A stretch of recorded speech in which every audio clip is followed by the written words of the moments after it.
Nakabenta ki khobor ke baman kasngi subscribe yo Antor News.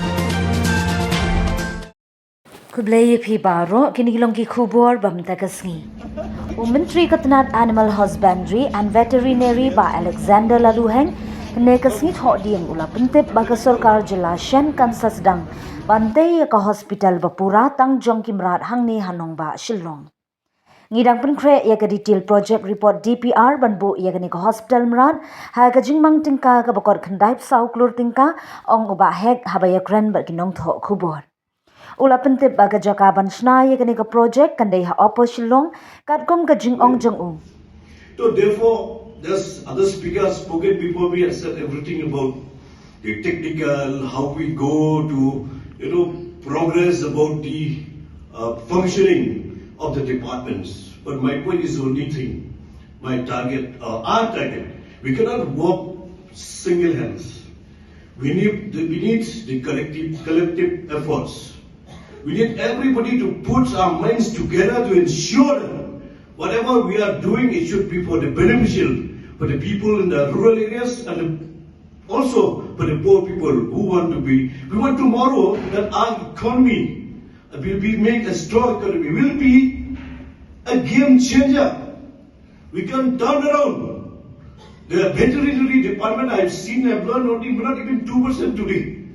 I'm not even 2% because I just recently came in to this provisions, to this work. Only 2-3 days, maybe to last 1 month. I have to learn many things. How to turn around the veterinary department, how to turn around, how to bring the economy to the people of our states.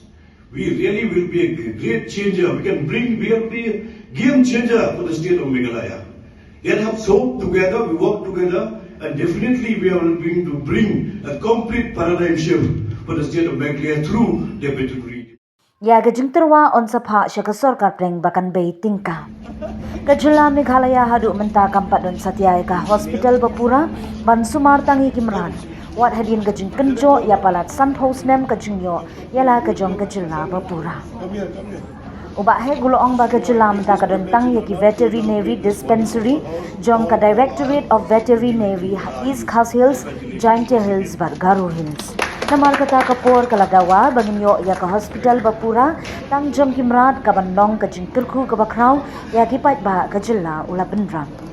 Haba kali uba heng ula pentip ba ya ka DPR on sa pendep no ha ubenai banwan haba benram. Ngin sapan mador ya ka jingyarap pisa na ka sarkar pedeng khnang bangin la penkloino ya ka jingshna ya ka ni ka hospital ka badon kambha hapo ka jila. Nalor kani Ministry ula pentip ba ya menta ka jila ka dan palat khat nyauteli ki veterinary mobile unit ki badang tray kam tangkom ka jing persyang.